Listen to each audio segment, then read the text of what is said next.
కొబ్బరికాయ ఎందుకు కొడతారు తెలుసా?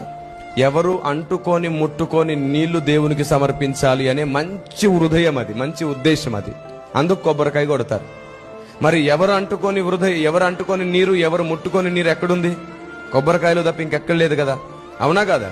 అందుకని ఆ నీటిని సమర్పించాలనే ఉద్దేశం అంతే. అయితే పశ్చాత్తాపము వలన కలుగు నీరు, కన్నీరెంతో పవిత్రము, అది దేవుణ్ణి దింపుతుంది మన కోసం. అది కూడా ఎవరు ముట్టనిదే. పశ్చాత్తాప కన్నీరు కారిస్తున్నాం మనం. కొబ్బరికాయ నీరు హృదయంలో పశ్చాత్తాపం లేకపోయినా వస్తుంది, కానీ పశ్చాత్తాప కన్నీరు దేవుణ్ణే హృదయంలోనికి తెచ్చేస్తుంది. అందుకండి కన్నీరు గార్చి ఏడిచి ప్రార్థన చేసేది సంఘాల్లో. ఏడుపుగొట్టు మొకాలం కాదు, మొత్తం ఏడుపుగొట్టు ప్రపంచాన్ని బాగు చేద్దామని ఏడుస్తున్నాం. దేవునికి స్తుతి కలుగును గాక. ఆమేన్.